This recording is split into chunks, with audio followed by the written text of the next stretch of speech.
அனைவருக்கும் வணக்கம். நமது ஜோதிட வித்யாலயத்தின் நிறுவனர், செயலர், பொருளாளர் அனைவருக்கும் மற்றும் நமது ஆசிரியர்கள், மாணவர்கள் மற்றும் கலந்து கொண்டிருக்க அத்தனை பேருக்கும் வணக்கம். நேரம் குறைவாக இருக்குது, நம்ம சப்ஜெக்டுக்குள்ளே போயிடலாம். இன்றைக்கி நான் பேச வந்திருக்கிறது இந்த ராசி சக்கரத்தின் ரகசியம். எதன் அடிப்படையில் இந்த உருவங்கள் கொடுத்தாங்க அப்படின்றத அதை பார்க்கணும். அப்படின்னா நம்ம கொஞ்சம் பின்னாடி போகணும். இது மட்டும் ஸ்டார்ட் பண்ணி சொன்னோம்னா புரியாது. ஒரு 5 நிமிடம் நேரம் எடுத்தாலும் பின்னாடி போகணும், அப்போ தான் சரியாக இருக்கும். இதில் இந்த சதுர்யுகம் சொல்லி படிச்சிருப்போம். சதுர்யுகம்னு ஒரு கணக்கு, அதாவது சந்திரன் பூமியை சுற்றுகிறது, பூமி மற்ற கிரகங்களோடு சேர்ந்து சூரியனை சுற்றுகிறது. இது வரைக்கும் நமக்கு சொல்லி கொடுத்துருப்பாங்க. அறிவியல் பாடத்துலேயும் அவ்வளோதான். ஆனால் அவங்கெல்லாம் படிச்சுட்டு இருக்காங்க. இது எப்படின்னு நம்ம உலகத்துக்கு முதல்ல நம்ம தான் சொன்னோம். இதை ஆய்வு பண்ணுறதுக்காக சுவிட்சர்லாந்துலேருந்து நம்ம சிதம்பரத்தில் 8 வருஷம் ஸ்டே பண்ணியிருந்தாங்க. 8 வருஷம் ஸ்டே பண்ணி அதோடைய தத்துவம் நாம் சொன்னதெல்லாம் சரியாக இருக்கான்னு செக் பண்ணி சிதம்பரம் நடராஜர் சிலையை கிறிஸ்துவ நாட்டில் கொண்டு வச்சுருக்காங்க. பகலில் வெளியில் இருக்கும், இரவில் லைட்டு போட்டோன்னே அந்த மிகப்பெரிய பில்டிங் மேலே அந்த நிழல் விழுகும். அது மிகப்பெரிய சிறப்பு, தமிழருக்கு சிறப்பு, நமக்கு சிறப்பு. அப்படி பார்க்கும்போது இந்த சதுர்யுகம் அப்படின்றது சொன்ன இல்லைங்களா, இந்த சூரியன் மற்ற கிரகங்களோடு சேர்ந்து சக்தி மையன்ற ஒரு இடத்த சுற்றுது. அந்த சக்தி மையத்தை தான் கோயிலில் கருவறையாக வச்சுருக்கோம். இந்த சக்தி மையம் சிவமையம்ன்ற இடத்த சுற்றுது. இந்த சிவமையம் அப்படின்னா அதுதான் இந்த பெருவெடிப்பு நிகழ்ந்த இடம். அது எங்கே இருக்குன்னா திருவாதிரை நட்சத்திரத்துக்கு கொஞ்சம் கீழே இருக்குது. இதை பற்றி ஏற்கனவே சொல்லியிருக்கோம், இருந்தாலும் இது சொல்லணும். அந்த இடத்துல வரும்போது அங்கே கொஞ்சம் கீழே இருக்குது. அங்கேருந்து பிரிஞ்சு வந்ததுனால தான் சக்தி, சிவத்திலேருந்து பிரிஞ்சதுனால சக்தி. அதனால சொல்லுவாங்க சக்தி இல்லையே சிவம் இல்லை. ஒன்றா இருந்தால் ஒன்று தானே, ரெண்டாக பிரியணும்னா 2க்கு 2 பேர் கொடுக்கணும். சிவம் இல்லையில் சக்தி இல்லை, சக்தி இல்லை பிரியலைன்னா சிவம் இல்லை அப்படிம்பாங்க. இது மையம், சிவமையன்னு சொல்கிறது. அதன் அடிப்படையில் தான் இது வருது. அப்போது இந்த சதுர்யுகம் சொல்லக்கூடியது ஆக்சுவலாக 5 இணை. அதுதான் குறிஞ்சி, முல்லை, மருதம், நெய்தல், பாலை படிச்சிருப்போம் இல்லைங்களா சின்ன வயசில். இப்போ குறிஞ்சி அப்போ 20 வருஷத்துக்கு பின்னாடி போயிடணும். இதெல்லாம் எங்கே நான் தேர்னேன் அப்படின்னா, நான் திருச்சியில் பழனியப்பன் ஐயாட்ட படித்தேன். அதுதான் என்னுடைய மாஸ்டர். 18 ஆசிரியர்கள் அவர் ஒருத்தர். அப்போ படிக்கும்போது ஒரு தரம் பதிவு போட்டிருந்தார் ஆசிரியர் குரூப்பில், அவரவர் பரம்பரையை பற்றி தெரிஞ்சுக்கணும். முன்னாடி அப்பா தாத்தா வரைக்கும் பேர் தெரியும், அதுக்கு முன்னாடி தெரியாது. இதுக்காக நான் சொந்த ஊருக்கு போய் எங்கள் புதுக்கோட்டை, நான் செட்டிலாக இருக்க திருச்சியில் சென்ட்ரல் கவர்மெண்ட்டில் ஒர்க் பண்ணுறேன். இது ஊரில் போய் பார்க்கும்போது எங்களுடைய பூர்வீகம் மதுரை கோச்சடை. அங்கேருந்து ஒரு பஞ்ச காலத்தில் அப்படி வந்திருக்காங்க. அதெல்லாம் பார்க்கும்போது தான் நிறைய அந்த பேரெல்லாம் தெரிஞ்சது. என்னோடய பேருக்கு அர்த்தமே தெரிய ஆரம்பிச்சது. என் பேர் அறிவழகன். அது என்னென்னு பார்த்தா இந்த முருகனுடைய பெயர். அப்போ முருகன் யார், முருகன் பேருக்கு எப்படி வந்திருக்கு அப்படின்னு பார்த்தா ஐயனாருன்னு சொன்னாங்க. ஐயனாருக்கு முருகனுக்கு என்ன இருக்குன்னு பார்த்தாக்கா அது ஒரு ஆசீவக கொள்கை, மெய்யியல் கோட்பாடு. ஐயனார் இருக்கு இல்லைங்களா, ஐயனா கும்புறம் பார்த்தீங்களா, அதுதான் அந்த ஐயனாருடைய அந்த ஐயனார் வழியில் வந்தக்கூடிய அந்த மெய்யியல் கோட்பாட்டின் கடைசி சித்தர் தான் ஐயனார். சரி, ஐயப்பன், ஐயை நிலை அடைந்தவர். அது ஒரு ஆன்மீகம் உள்ளே போனால் தெரியும். அதாவது இந்த இயற்கையில் கிடைக்கக்கூடிய குரூட் ஆயில் இருக்கு இல்லைங்களா, அதை பகுத்தெடுக்கும் போது தான் நமக்கு petrol, diesel, aviation petrol, naphtha, தார் எல்லாம் கிடைக்குது. அது மாதிரி நான் ஒன்றை தேடி அலைய போகும்போது பலவிதமான விஷயங்கள், நம்மளோட வரலாறு, நம்மளுடைய மொழியின் வரலாறு, பாரம்பரியம், உலகத்துக்கே அறிவியலை சொல்லிக் கொடுத்தது நம்ம தான், அறிவியலுக்கே அறிவை சொல்லிக் கொடுத்தது நம்ம தான். ஆனால் நம்மளெல்லாம் இன்னும் முட்டாளாக்கிட்டாங்க யூதர்கள். இதுதான் கலிகாலம், கலியுகம்னு சொல்லக்கூடியது. அதுக்கு தான் வர. அப்போது 20,000 வருஷங்களுக்கு முன்னாடி குறிஞ்சி திணையில் ஒரு சித்தர் உருவாகிறார். ஆதி சித்தர், ஆதிநாதர், ஆதி யோகி எல்லாம் சொல்லுவாங்க. பாகுபலின்னு கூட சொல்லலாம், ரிஷபநாதர் கூட சொல்லலாம். அவர் தான் சிவன். அது எந்த இடத்துலன்னா கன்னியாகுமரிக்கு தெற்க 2000 கிலோமீட்டர். அது கிட்டத்தட்ட இன்னைக்கு மொரிஷியஸ் இருக்கு பாருங்க, அந்த பகுதி. லெமூரியா கண்டம் படிச்சிருக்கலாம், குமரி கண்டம் படிச்சிருக்கலாம், கடல் கோளில் உள்ளே போயிடுச்சு. அதெல்லாம் கனெக்ட் ஆனது. இதெல்லாம் நமக்கு தெரியாமல் வச்சுருந்தாங்க. இப்போது நேரம் வரும்போது தெரிய ஆரம்பிக்குது. தர்மத்தின் வாழ்வதனை சூது கவும். ஆனால் மறுபடியும் நேரம் வரும்போது தர்மம் வெல்லன்றிருக்காங்க, தெரிய ஆரம்பிச்சிருக்கு. அதனால தான் நம்மளுடைய அகல் ஆய்வுகளெல்லாம் ஒன்றிய அரசு ஒப்புக்கொள்ள மாட்டேங்கிறது. சிந்துவெளி 9000 வருடங்களுக்கு முன்ன நாகரிகம், ஆனால் 2000 சொல்லிட்டு இருக்காங்க. மாசோ விக்டர் மொழி ஆய்வாளர் எல்லாம் நிறைய போய் ஆசிவகம் இதில் பற்றி யூடியூப்பில் பாருங்கள், நிறைய தெரிய வரும்.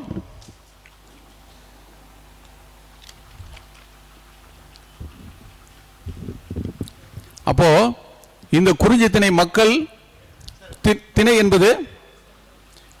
என்பது மக்களுடைய வாழ்வியல் முறைகளை சொல்றது.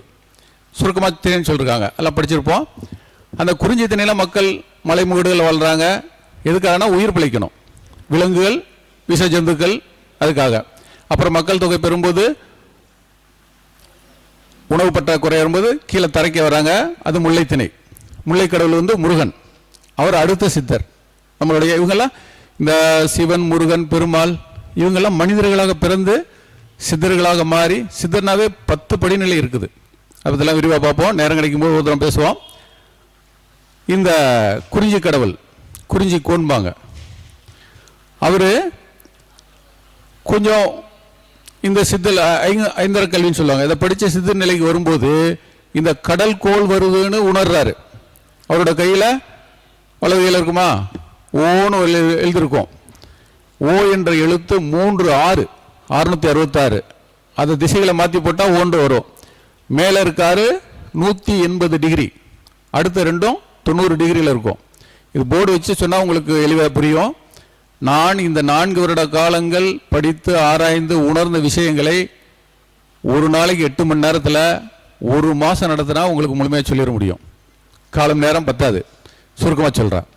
அப்படி வரும்போது இந்த கடல் கோள் வருது, நீர் ஊழி வருது, பிரளயம் வருதுன்னு தெரிஞ்சுட்டு மக்களை அவரவருக்கு எந்த பொருட்களை எடுக்க முடியுமோ காவடி எடுத்துக்கிட்டு கால்நடையாக மேடான பகுதிகளுக்கு வராங்க.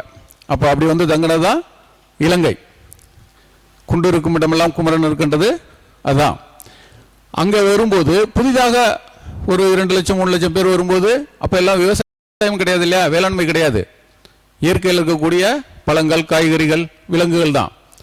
அப்போ அங்கே உள்ள மக்களுக்கும் நமக்கும் தகராறு வருது. அப்போ அவங்க கூட சண்டை போட்டுருக்கிறது பிரயோஜனம் இல்லை, ஆக்கப்பூர்வமாக சிந்திக்கணும்னு சொல்லி வேளாண்மையை முதல்ல முன்ன எடுக்கிறார். அப்போ எல்லாம் காடுகளாக தான் இருக்குது. ஏன்னா இந்த நிலநடுக்கோட்டு பகுதியில் அமைஞ்ச இடங்கள்ல தான் அதிகம் மரம் வளரும். அதில் நம்ம குமரிக்கண்டை தான் மண் மரம் தாவரம் மனிதன் முதற்கொண்டு அறத்தோடு இருப்போம், வேற எங்கேயுமே அறத்தோடு இருக்க மாட்டாங்க. அறம் என்ற தலைப்பில் திருக்குறள் இருக்குது, எத்தனையும் திருக்குறள் ஒழிச்சு வச்சிருக்காங்க. அப்போ இந்த வேளாண்மை செய்யணும் அப்பதான் முடிவு பண்ணாரு, காடுகளை அழித்து பனங்காடுகளை கொளுத்து. அதனாலதான் இன்னைக்கு சொக்கப்பனை கொளுத்துறோமா, அவருடைய வரலாறு தான். காடுகளை கொளுத்தி விவசாய நிலங்க மாத்துறாங்க. அப்போ முதல்ல இருந்தது குறிஞ்சி திணையா, மலை என்றால் கிரிவலம் சொல்றோமா, அதுதான் கிரித யுகம்.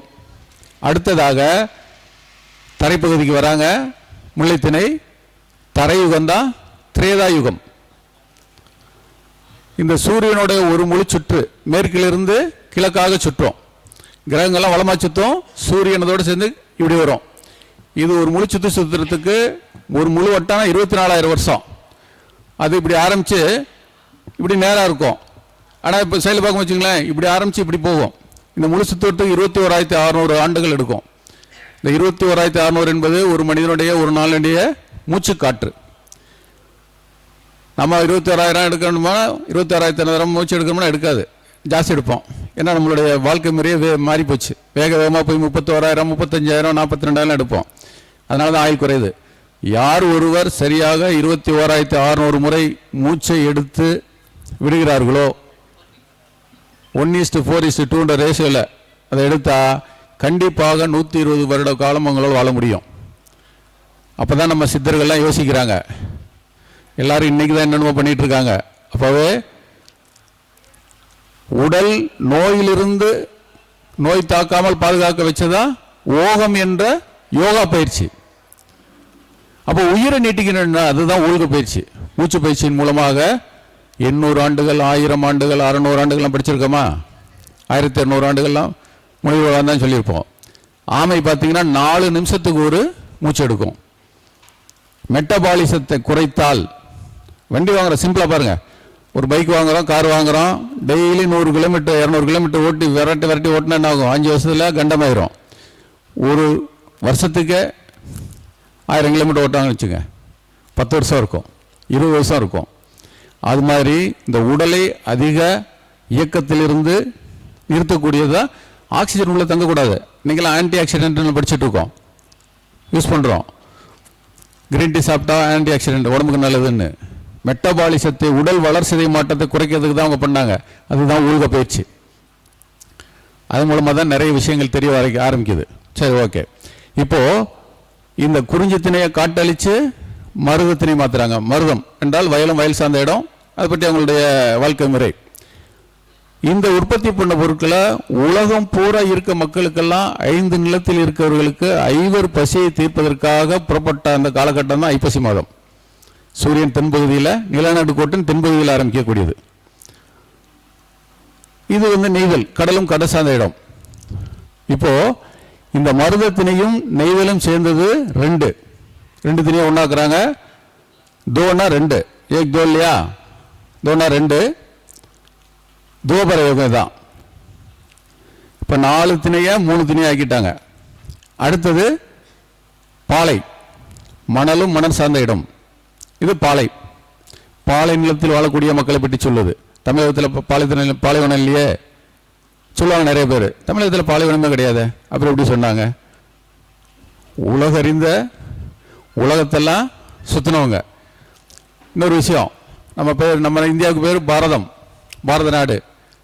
பரதன் என்ற ஒரு ராஜா ஆட்சி செஞ்சார், அதனால பாரத நாடு வச்சும்பாங்க. அதெல்லாம் ஏமாற்று வேலை.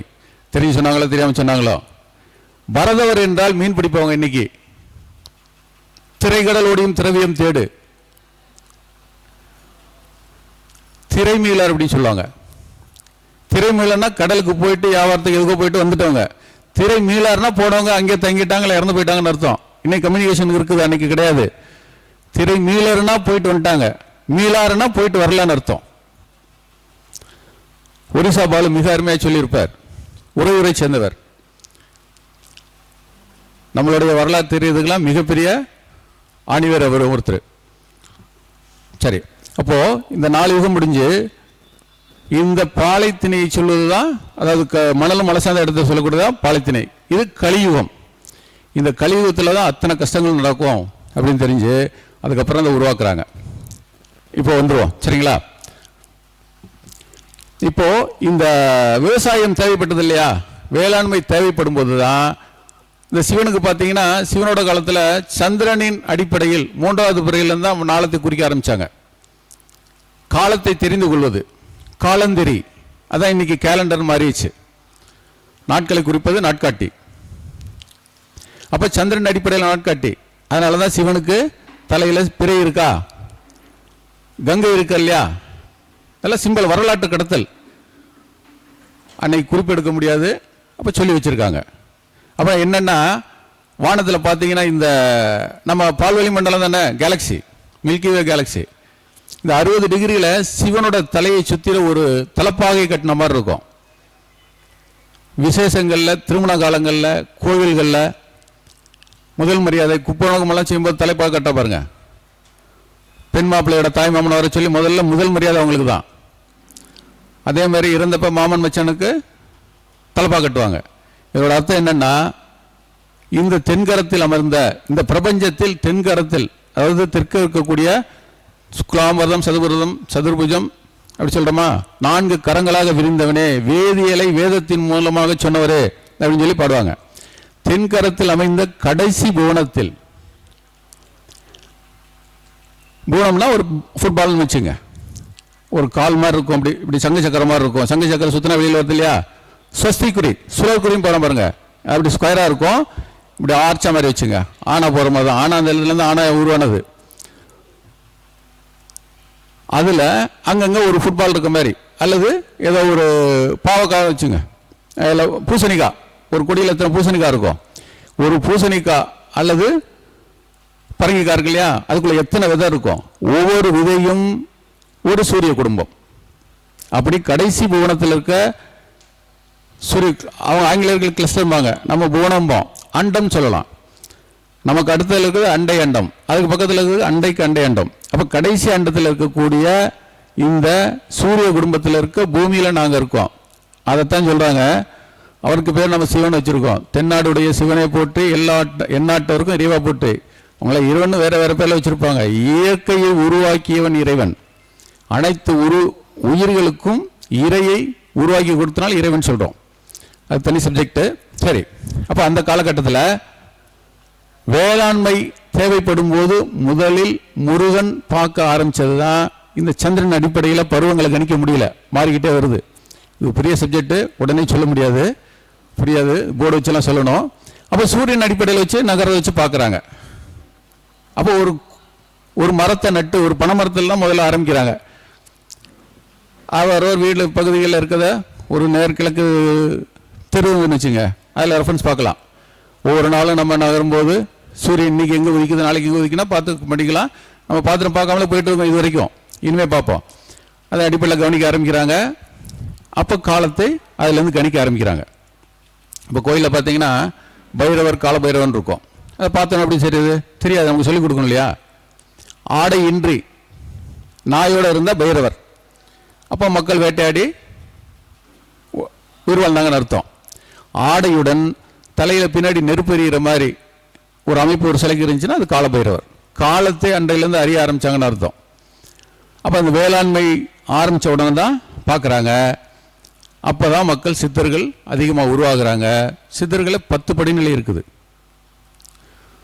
இன்னும் நிறைய வீடியோக்கள் இருக்குது. அகத்திய ஜோதிட வித்யாலயா அப்படின்ற ஒரு யூடியூப் சேனலில் பாருங்கள், நிறைய சொல்லியிருப்பேன். காவேரி ஜோதிட சங்கங்கள் நிறைய. இப்போ முந்தா நாள் வெள்ளிக்கிழமை கோயம்புத்தூரில் மீட்டிங், நேற்று திருச்சியில் மீட்டிங், அங்கே முடிச்சுட்டு இங்கே வந்திருக்கா. இந்த அறிவியலோடு பேசும்போது நிறைய பேர் இன்வைட் பண்ணுறாங்க. இன்றைக்கி நம்ம ஐயா ஆரம்பிச்சிருக்காரு. இதை சாதாரண கருத்தரங்கன்னு நினச்சிக்குவாங்க மற்றவங்களாம், ஏதோ வேலை விட்டு இல்லாமல் வெளியிலேருந்து பார்க்கும்போது என்ன பண்ணிட்டு இருக்காங்கன்ட்டு. இதை ஒரு யூனிவர்சிட்டியாக பார்க்குறேன் நான், பல்கலைக்கழகம். இதில் விட்டு உணர்ந்து படிக்க ஆரம்பிச்சிங்கன்னா நம்மளுடைய வளர முதுகும் தெரியும், எங்கேயோ போயிடலாம்.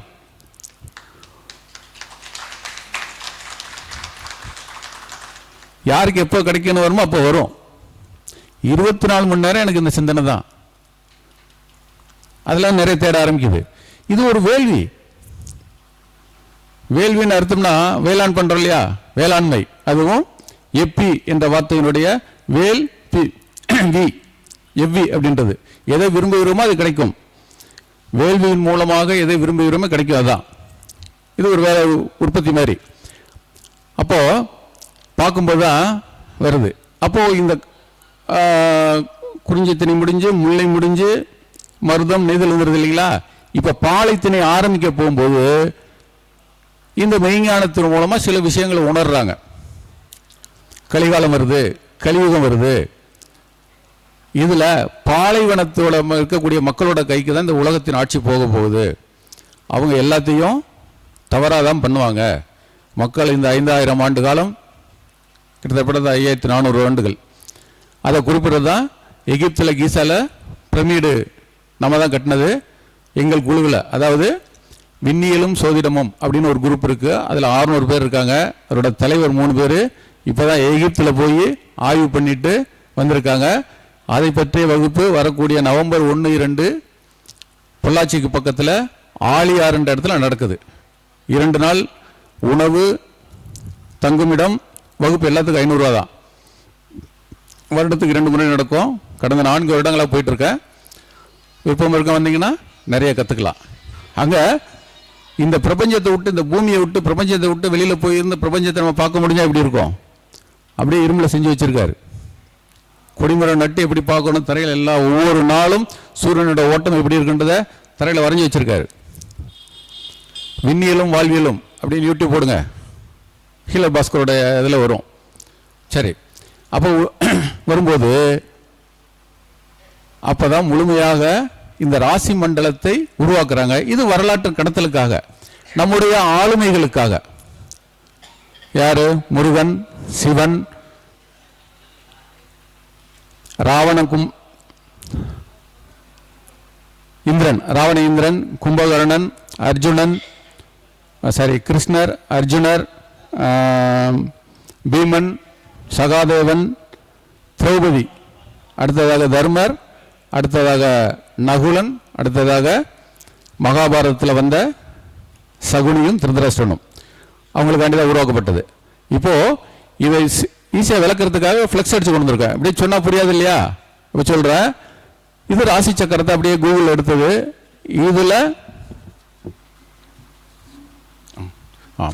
இதில் டக்குன்னு நேரம் குறைஞ்சிருச்சு. இதை பார்த்தா தெரியுதான்னு பாருங்க. அதுக்கப்புறம் ஒரு 5 நிமிஷத்தில் முடிச்சிடலாம்.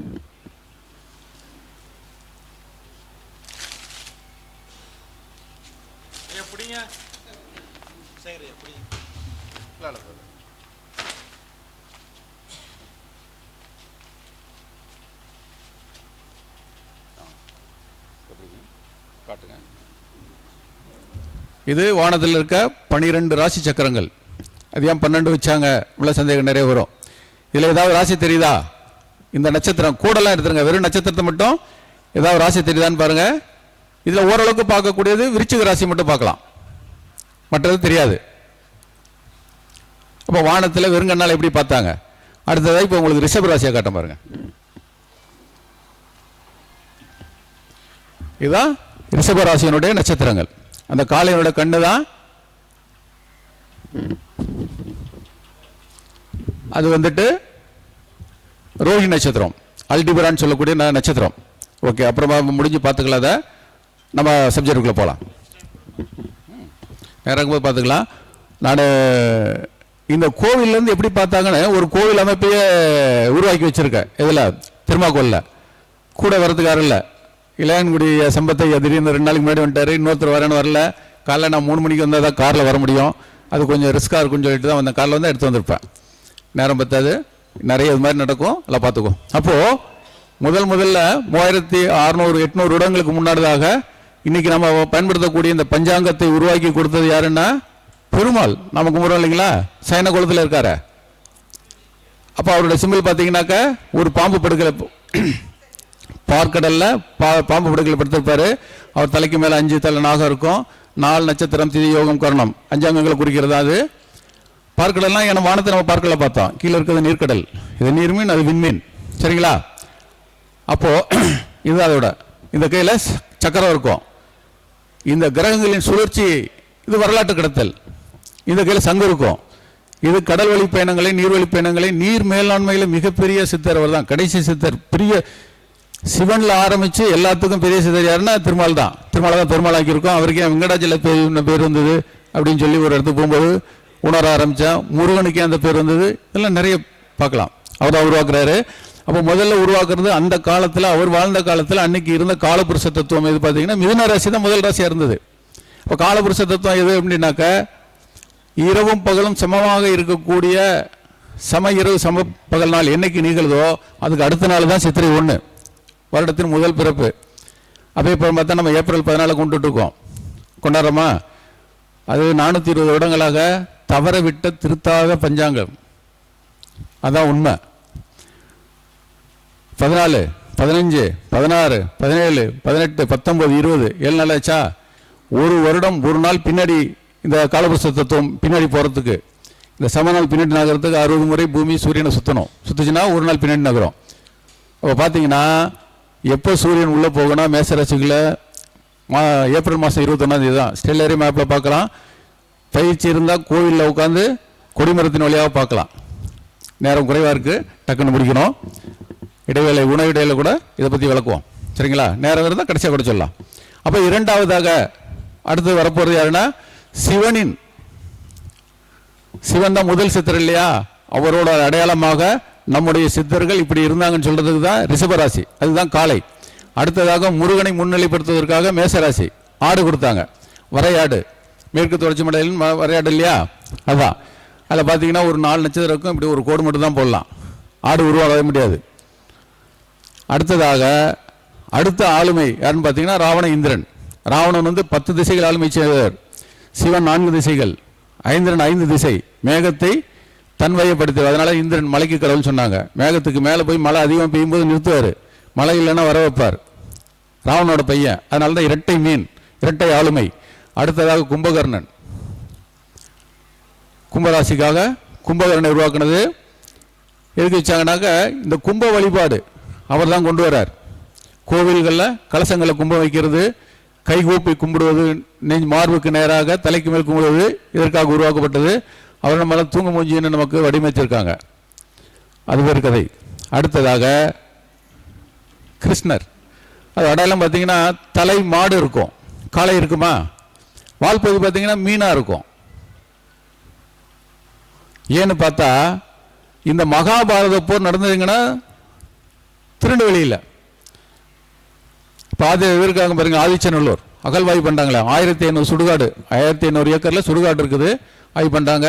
அங்கே பாண்டியராஜன் கோவில் இருக்குது. 5 பாண்டவர்களுக்கும் 101 குறவர்களுக்கும் சமாதி இருக்கிறது இறந்து போனதுக்கு. அப்போ அவருக்காக உருவாக்கப்பட்டது அது. இந்த போரை வல்லமையாக நடத்தியவர். முடிச்சுட்டு யூதர்கள் தான் உள்ள வந்திருந்தாங்க. இந்த யூதர்கள் உள்ள வரக்கூடாது அப்படின்றதுக்காக கொச்சின் துறைமுகத்தில் போய் அந்த பகுதியிலிருந்து அங்க ஆட்சி செய்கிறார். ஸ்ரீவில்லிபுத்தூரில் கிருஷ்ணன் கோயில் இருக்குது. அது நம்ம பட்டமளிப்புலாம் அங்கே பார்த்தேன், போய் தேடி கண்டுபிடிச்சு போய் பார்த்தேன், அங்கே மட்டும்தான் இருக்குது. அடுத்ததாக குருவாயூரில் இருக்குது. இங்கே பிறந்து வளர்ந்து 18,000 மாடுகளை வச்சுருந்தாங்க. அந்த மாடுகளை தான் கன்னிகளாக அவரை சித்தரிச்சிருப்பாங்க, நிறைய பெண்களோட விளையாடுவார் அப்படின்னு சொல்லிட்டு. அடுத்ததாக அங்கே கொச்சியில் இருந்தார். அவரோட அடையாளமாகத்தான் அது பார்த்தது. இது ஒரு 5-6 ஆண்டுகளுக்கு முன்னாடி பார்த்தீங்கன்னா திடீர்னு மகர ராசிக்கு முதலே கொண்டு வந்துட்டாங்க அடையாளமாக, ஆனால் முடியல. அடுத்ததாக அர்ஜுனன். அவர் கையில் இருக்கிறது காண்டீபம் வில்லு. ராமர் கையில் இருந்தது கோதண்டம். ராமர் கையில் இருக்க பேருக்கு வந்து கோதண்டம், அர்ஜுனன் கையில் இருக்கிறது காண்டீபம். அதாவது காற்றின் போக்கை அறிந்து மலை மேலேயோ ஒரு மரத்து மேலேயோ இருந்து அம்பு விட்டார்னா பல 100 கிலோமீட்டருக்கு காட்டை கொளுத்தக்கூடிய வல்லமை படைத்தவர் அர்ஜுனன். அவருக்காக உருவாக்கப்பட்டது. தனுசு ராசி. அடுத்தது விருச்சிகம். அவருக்கு ஒரு தடவை சகுனி விஷம் வச்சாச்சு, அதில் அவர் இறந்து போகலை. அதனால் விஷம் அந்த அடையாளமாகத்தான் விருச்சிக ராசி உருவாக்கப்பட்டது. அது மட்டும்தான் ஓரளவுக்கு தேல் மாதிரி நம்ம வானத்தில் பார்க்க முடியும். நாம் எந்த நட்சத்திரத்தையும் கோளையும் பார்க்குறோன்னா நேராக கிழக்கு திசையிலிருந்து தென் திசையில் இப்படி தான் பார்க்க முடியும், வேறு எந்த திசையிலையும் பார்க்கவே முடியாது. அதை வச்சு தான் பூமி 23 டிகிரி சுற்றி இருக்குன்னு சாஞ்சிருக்குன்னு கண்டுபிடிச்சாங்க. கோவில் கொடிமரத்தில் கொடிமரத்துக்கும் இடது பக்கம் நட்சத்திரம் கிரகங்களும் வரும். அது கோயிலேருந்து பார்த்தா தெரியும். வந்து அந்த கோயில் கொடிமரத்தை இப்படி கட் பண்ணிட்டு இப்படி போகும். அதுக்காண்டி தான் கொடிமரம் வச்சது. கோயிலில் அந்த 40 அடி உயரத்துக்கு ராஜ கோபுரம் வச்சுருக்காங்க இல்லைங்களா, அது ஒரு ஸ்க்ரீன் மாதிரி. அடுத்ததாக விருச்சிக ராசி முடிஞ்சதா? அடுத்ததாக சகாதேவன். அவர் நம்மளை மாதிரி ஜோதிடம் படித்தவர், தராசு மாதிரி. அது தராசு என்ன கொடுக்கப்பட்டது, எதிரிக்கும் கேட்டுக்கிட்டா ஜோதிட தர்மத்தின்படி சரியாக சொல்வார். அடுத்தது திரௌபதி. திரௌபதி என்னல தரைப்பகுதி. அவர் பிறந்தது பார்த்தீங்கன்னாக்கா மகாபாரதத்தில் சொல்லியிருப்பாங்க, தீயில் பிறந்தார், தீயில் அழியத்தான் செய்யும். 2 பேர் திருஷ்டி தூமனன் அண்டு திரௌபதியும் தீயில் பிறந்ததை சொல்லியிருப்பாங்க, நெருப்பில் பிறந்தவர்னு சொல்லிட்டு. காட்டை அழித்து கொளித்து அந்த காட்டை அழிச்சாங்க இல்லையா, தரைப்பகுதி விவசாய பகுதி. 5 நிலங்களுக்கு உரியவள். 5 பேருக்கு உணவு அளிக்க சமைக்க கொடுக்கணும் இல்லையா, உணவு அங்கே தானே கிடைக்கிது, வயலில் தானே. அதனால தான் பாஞ்சாலி, 5 ஆளி பாஞ்சாலின்றது திரௌபதி. அடுத்ததாக தர்மனுக்காக சொல்லப்பட்டதான் சிம்மராசி உருவம் பறித்தது. இங்கே சிங்கம் கிடையாது, ஆசியாவில் சிங்கம் கிடையாது, ஆப்பிரிக்காவில் புலி கிடையாது. அந்த ராசிக்கு பேர் நாம் வச்சிருந்தது புலியோன். அந்த பூ எடுத்துட்டு லியோ அப்படின்னு வச்சுட்டாங்க. ஆங்கிலத்தில் லியோ, லியோ தானே சிங்கத்துக்கு, சிம்மத்துக்கு பேர் மாட்டப்பட்டது. அடுத்ததாக நகுலனா கடகம். அதுக்கு 2 கால் இருக்கும், அதுதான் அதோட பலம். அப்போ நகுலன் 2 கையில் வாள் வச்சு வீசினார்னா மலை துளி கூட உடம்புல படாதான், அவ்வளவு வேகமாக வாள் சுழற்றக்கூடியவர். அவரின் அடையாளமாக வரலாற்று பதிவு, வரலாற்று கடத்தலுக்காக உருவாக்கப்பட்டதா அது. அடுத்ததாக மாமன் மைத்திரன், சகுனியும் திருதாசனும் சகுனி என்பது அவர் யூதர். இரும்பு பயன்பாடை அந்த டெக்னாலஜியை தெரிஞ்சுக்கிறதுக்காக காந்தாரி 2 பேரும் வந்தவங்க. வந்தது எங்கன்னாக்கா கொச்சின் துறைமுகமாக தான் உள்ளே வராங்க. கொச்சின்லேருந்து முகசிரி ஆறு போய் கடலில் கடக்கக்கூடியவர்கள் இல்லையா, இந்த முகசிரி தான் முசிறி, அதுக்கு பழைய பேர் முசிறி. சிரிக்கும்போது வாய் அந்த மாதிரி ஒரு அர்த்தத்தில் சொன்னாங்க. அந்த பகுதியிலேருந்து உள்ளே வந்ததுனால கேரளா இருக்குது பகுத்தீஸ்வரம். கூகுளில் போய் விக்கிபீடியாவில் பார்த்தீங்கன்னா 9000 ஆண்டுகளுக்கு முன்னாடி அங்கே தான் இரும்பை காய்ச்சல் உலை இருந்திருக்குது. கீழே எடுத்திருக்காங்க அகழ்வாய்வு பண்ணி. அங்கே போய் பார்த்துருக்கோம். கொல்லம் பகுதியில் துரியோதனன் துச்சாதனனுக்கெல்லாம் கோவில் இருக்குது. ஆதிவாசிகள் அந்த மலைக்குறவர்களை குறவராக்கிட்டாங்க. பாண்டியரை பாண்டவராக்கினாங்க. தரைப்பகுதியை திரௌபதியாக்கி மகாபாரத போர் இங்கே நடந்தது, வடக்காக நடந்ததை சொல்லிட்டாங்க. அதே மாதிரி சிவன் தவம் செஞ்சது மேருமலை, நீலகிரி, மேற்கு தொடர்ச்சி மலை நீலகிரி மலையா, அதோட தொடர்ச்சி குமரிக்கண்டம் வரைக்கும் தான் மேருமலை. மேருமலை எங்கே இருக்குன்னு இருக்காங்க, கைலாசம் சொல்லி சீனாவில் இருக்கிறதா சொல்லியிருக்காங்க. இது புரிய வரும்போது எல்லோருக்கும் புரியும். சரி, இதுதான் இந்த ராசி சக்கரத்தினுடைய ரகசியம். இதில் ஒரு விஷயம் பார்த்தீங்கன்னா, ராமனுக்கு கிடையாது, லக்ஷ்மணனுக்கு கிடையாது, தசரதனுக்கு கிடையாது, சீதைக்கு இந்த ராசி சக்கரத்தில் இடம் கிடையாது, கூனிக்கும் கிடையாது. அப்போ நம்முடைய வரலாற்றை யாரும் திருத்தி விடக்கூடாது என்பதற்காக உருவாக்கப்பட்டது அப்படின்னு சொல்லி இதை ஆய்வு பண்ணவங்க சொல்றாங்க. அப்போ இன்னைக்கு நம்மளுடைய இந்த காலபுருஷ தத்துவம் இருக்கு இல்லையா, இது மாறிடுச்சு. மேச யுகம் வெளியில போயிடுச்சு. 1800 இடங்கள் தான் ஒரு ராசி காலபுருஷ தத்துவம் இருக்கும். இந்த உலகத்துல மாற்றம் என்ற வார்த்தை மட்டுமே மாறாதது, மற்ற அனைத்தும் மாறிக்கிட்டே இருக்கும். சந்திரனுடைய வேகம் மாறலாம், பூமியினுடைய வேகம் மாறலாம், சூரியனுடைய இயக்கம் மாறலாம், அத்தனையும் மாறலாம், மாறிக்கொண்டே இருக்கும். இப்போ ஹில்ஸில் ஏறுறோம், ஃப்ளைஓவரில் மேலே ஏறும்போது காரு வாகனோட வேகம் குறையுதா, அந்த பக்கம் கீழே இறங்கும்போது வருதா, அப்படி இப்படி மேலே போகும்போது குறைஞ்சிரும், கீழே வரும்போது மாறும். இந்த தத்துவத்தை சொல்வது தான் கதிரியக்க கோட்பாடு. அதனுடைய தத்துவம் தான் சிதம்பரம் நடராஜர் கோவில். உயிரியக்க தத்துவம் தான் சிவலிங்கத்தின் உருவம். இப்போ பார்த்தீங்கன்னா கோவையில் இந்த ஜோதிடம் வருஷம்னு பத்திரிகை வருது, இந்த மாதத்துல தான் வருது. இதில் என்னுடைய எழுத்துக்கள் தொடராக வரும். ஆன்மீகமான அறிவியல் அப்படின்றதுல ஆன்மீகத்தை பற்றியும், முக்காலத்தை உணரும் அறிவியல் சோதிட சாத்திரம் அப்படின்றதுல ஜோதிடத்தை பற்றி எழுதுறேன். இங்கே ஒரு சங்கர மடத்துலேருந்து ஒரு விஷயம் கிடைச்சிருக்குது. இந்த குரூப்பில் ஒருத்தர் பதிவிட்டு இருந்தார். இதை கொஞ்சம் வாட்சிறேன், நேரம் எடுத்தாலும் பரவாயில்ல, ஒரு 2 பக்கம் இருக்குது. இதை ஜெராக்ஸ் போட்டு 25 பேர் தான் வருவீங்கன்னு நினச்சி கொண்டு வந்து ஆசிரியர்கள் மட்டும் கொடுக்கலான்னு, தேவைப்படுறவங்க அந்த ஆசிரியர்கிட்ட கொடுத்துறேன், ஜெராக்ஸ் போட்டு எடுத்துங்க. இதை 2020 மீன யுகம் மாறிடுச்சு, அதாவது காலபுருஷத்தோடைய மீன ராசி உள்ளே வந்துருச்சு, மேச ராசி வெளில போயிடுச்சுன்னு சொல்லிட்டு இருக்கோம். அதை மீட்பிக்கும் விதமாக காஞ்சி அந்த பதிவுலேருந்து எடுத்து போட்டிருக்காங்க. இதனுடைய தலைப்பு என்னன்னா, காலபுருஷனும் சப்த ரிஷிகளும். இதை வாசிடுறேன். தற்போது உள்ள ஜோதிட நடைமுறையில் மேஷமே காலபுருஷன் முதலாவது வீடாகவும் அஸ்வினி முதல் நட்சத்திரமும் கணக்கிடப்படுகிறது. ஆனால் கந்தர்வ நாடியின் கருத்துப்படி 28வது சதுயுக தொகுப்பில் கலியுகம் உத்திரட்டாதி 2ஆம் பாதத்தில் மீன ராசியில் தொடங்குகிறது. 6 பாகை 56 கலை. இரும்பு யுகமாகிய கலியுகம் சனி நட்சத்திரத்தில் தொடங்குகிறது. அதாவது மேச தொடங்குதுன்னா இப்போ தொடங்குது கிடையாது. மேச ராசியில உள்ள காலபுருஷன் முடிஞ்சு மீனராசி வரும்போது அதனுடைய முதல் நட்சத்திரம் உத்திரட்டாதி, மேசத்தில் அஸ்வினி. அப்போ ரிஷபராசி இருக்கும்போது சூரியன் நட்சத்திரம். அப்போ தான் வடிவமைக்கிறாங்க. சூரியன் தானே தலைவர் எல்லாத்துக்கும். அப்போ முதல் நட்சத்திரம் வந்தது இது 1800, இன்றிலிருந்து 1800 வருடங்களுக்கு முன்னதாக ரிஷபராசியே முதல் ராசி. அதுக்கு 1800 வருஷத்துக்கு முன்னாடி ரிஷபராசி. அதனால தான் திரு ஆதி ஓரை தான் நேரம் போயிட்டே இருக்கும், குறைக்கணும். இதில் பார்ப்போம். ஓகே, பூமியின் அச்சு 23.44 அளவில் சாய்ந்தது. 23 தானே சொல்லியிருக்காங்க. அவங்க சொல்லிக் கொடுத்துருக்க பூமி இப்படி இருக்கதா சொல்லியிருப்பாங்க. ஆக்சுவலாக அதுவே தப்பு, இப்படி தான் சுத்தம். அளவிற்கு சாய்ந்த அதே பகையில் சப்தரிசி மண்டலத்தை நோக்கி உள்ளது என்பதே விஞ்ஞான உண்மை. எல்லா வருடத்திலும் இரவும் பகலும் சமமாக உள்ள நாள் சொன்னா, சம இரவு சம பகல் நாள். சூரியன் உத்திரட்டாதி நட்சத்திரத்தில் சஞ்சரிக்கும். எப்போ பாருங்க, மார்ச் மாதம் 21 தான் நடக்கும் அது. அப்போ 22 தான் நமக்கு சித்திரை 1. 1800 வருடங்களில் சூரியன் ஒரு ராசியை கடந்து வந்துடும். 1 டிகிரி பின்னாடி நகரத்துக்கு 60 வருஷம் பூமி சுத்தம்னு சொன்னா ஒரு ராசிக்கு 30 டிகிரியா, 30-60 அளப்பு இருக்குன்னா 1800 வருடம் கழிச்சு. அப்போ ஒரு ராசியை கடந்துடும். அதான் சொல்லியிருக்காங்க. நட்சத்திரத்தை சஞ்சரிக்கும் போது கன்னி ராசியில் உத்திரா நட்சத்திரத்தில் சஞ்சரிக்கும் போது மட்டுமே நிகழும். அதான் சம இரவு சமப்பாக எப்படின்னாக்கா பார்த்தீங்கன்னாக்கா மார்ச் மாதம் 21, செப்டம்பர் மாதம் 23.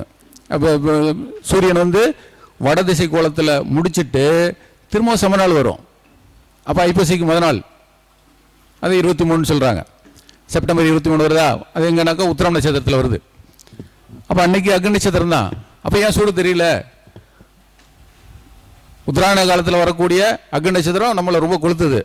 இதுவும் அதே மாதிரி தானே இருக்குது. அன்னைக்கு சம இரவு சமப்பங்கள்ல தான் சூரியன் அருகையில் இருக்கும். என்ன ரீசன்னா, இந்த சூரியனை வந்து பூமி சுற்றி வருது இல்லைங்களா, சக்தி மையம்னு ஒன்று சொன்ன பாருங்க. பூமியானது இந்த சக்தி மையத்தின் உள்வட்டத்துக்கு வந்துடும். அப்போ நம்ம மரத்துக்கு அடியில் இருக்க மாதிரி குளிர்ச்சியாக இருக்கும். இது ஒரு மிகப்பெரிய கலை. இதெல்லாம் ரொம்ப ஆய்வு செஞ்சு கண்டுபிடிச்சிருக்கேன். 4 வருஷமாக இதை பற்றின ஆய்வில் இருக்கோம். பார்ப்போம். சஞ்சரிக்கும் போது கன்னி ராசியில் உத்திர நட்சத்திரத்தில் சஞ்சரிக்கும் போது மட்டுமே நிகழும். இது சம இரவு சமபகல் நாள். இரவும் பகலும் 12 மணி நேரம் சரியாக இருக்கும். உத்திரட்டாதியின் வடமொழி சொல்லான பத்திரபாதை என்பது பொருள். அருள் நிறைந்த 2ஆம் பாதம் என்பது யுகாதி. கும்பிட்றாங்களா? யுகம் பிளஸ் ஆதி. மீன ராசியில் யுகாதி, யுகம் பிளஸ் ஆதி மீன ராசியில் நிகழும். சூரிய சந்திர சேர்க்கையின் கொண்டாடப்படுவதாலும் மீன ராசியில் உத்திரட்டாதி நட்சத்திரத்தை தான் கலியுகம் தொடங்குறது என்ற உண்மை புலனாகிறது. மீன ராசியில சூரியன் கலியுகத்தில் வந்திருக்குது அப்படின்றது. ஜோதிடம் பார்க்கும் பொதுவாக ஜோதிடம் பார்ப்பது என்பது மீனம் மேசம் பார்ப்பது அப்படின்னு சொல்றாங்களா? மீனம் மேசம் பார்க்காத எதுக்கு எடுத்தாலும் அப்படின்னு சொல்றாங்களா என்ற சொல்லால் அறியப்படுவதால் ஜோதிட ரகசியம் அறிந்தவர்கள் மீனத்தை முதல் ராசியாக கணக்கிட முறை புலனாகிறது. 2020 வந்தது இது. நான் ஏற்கனவே இதே வேலூரில் பேசும்போது சொல்லியிருக்கேன். கலியுகம் முடிந்து சத்தியுகம் ஆரம்பிச்சிருச்சு. அதனுடைய கவனிச்சிங்களா? யார் கவனிச்சிங்க?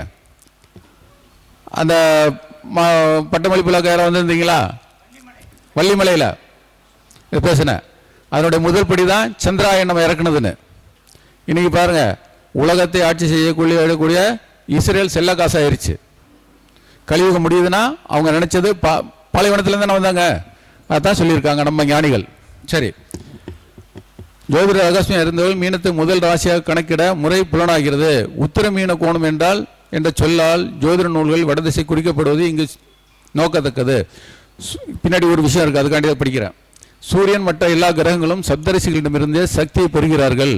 இந்த கருத்து ரிக்வேதம் மற்றும் வராகி மீரரின் பிரகத் சம்ஹிதா, ரிஷி காளிதாசர் குமார சம்பவம் மற்றும் ரிஷி சகலரின் பிரம்ம சித்தாந்தம் போன்றவற்றில் காணப்படுகிறது. கால மாற்றங்களை ஏற்படுத்தும் சப்தரிசி மண்டலத்தில் பின்னோக்கிய நகர்வுகளை சொன்னா காலபுருஷனின் ராசி சக்கரத்தை இணைத்து பார்க்காத, அதாவது திரும்ப சொல்றேன், காலபுருஷனின் ராசி சக்கரத்துடன் சப்தரிசி மண்டலத்தின் பின்னோக்கிய நகர்வுகளை காலபுருஷனின் ராசி சக்கரத்துடன் இணைத்து பார்க்காத ஜோதிடம் நாள் காட்டி இல்லாமல் கடிகாரத்தை மட்டும் வைத்துக்கொண்டு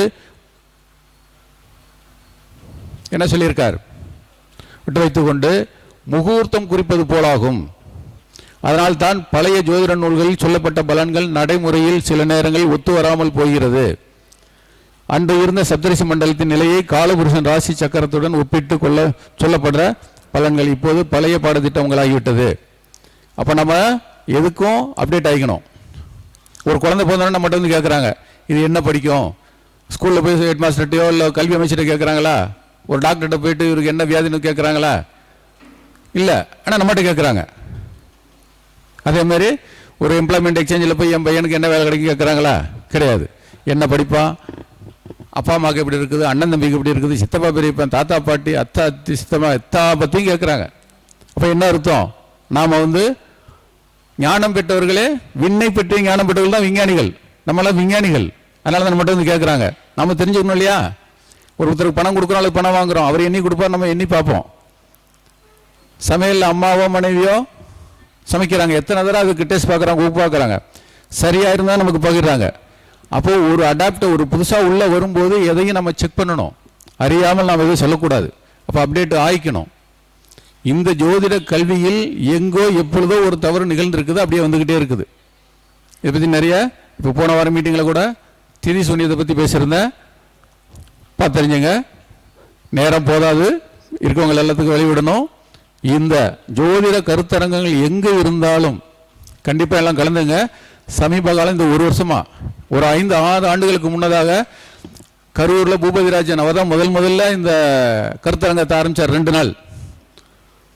இன்றைக்கி பார்த்தீங்கன்னா தமிழ்நாட்டில் அங்கங்கே நிறைய நடக்குது. திருச்சியில் நான் இருக்க பகுதியில் மாதத்துக்கு 4 வாரம் நடக்குது. மேற்கு மாவட்டங்களில் நிறைய இருக்குது. எல்லாத்துலேயும் கலந்துக்குங்க. ஒரு நாள் வேஸ்ட்டாக தான் போகும். இதுக்குள்ளே வந்துட்டோம், தெரிஞ்சுக்க தான் வேணும், அப்டேட் பண்ணிக்கணும். இது வந்து ஒரு புரட்சி மாதிரி. ரஷ்ய புரட்சி, பிரான்ஸ் புரட்சியெல்லாம் பண்ணாங்க இல்லையா, அது மாதிரி ஒரு புரட்சி வந்தால் தான் நடக்கும். நமக்கு செல்ஃப் ஃபைனான்ஸ் காலேஜ் எல்லாம் திறந்தனால தான் இவ்வளோ பேர் இன்ஜினியரிங்லாம் படிக்க முடிஞ்சுது. இல்லாட்டி அதெல்லாம் தூரத்துலேருந்து கேட் எழுத முடியாது, நம்ம கிடைக்காதுலாம் பார்த்துட்டு போயிட்டு இருந்தோம். அதனால் கண்டிப்பாக நடக்கும். இதை வந்து ஒரு பல்கலைக்கழகமாக நான் பார்க்குறேன். வாய்ப்பு கொடுத்தமைக்கு நன்றி. இவ்வளவு நேரம் பொறுமையாக இருந்த உங்களுக்கும் நன்றி, வணக்கம். இதை ஆசிரியர்களுக்கு கொடுக்குறேன், வேணுன்றவங்க வாங்கி ஜெராக்ஸ் போட்டுங்க. நான் 25 பேர் தான் வருவாங்கன்னு நினச்சி வந்தேன். ரொம்ப சந்தோஷம்.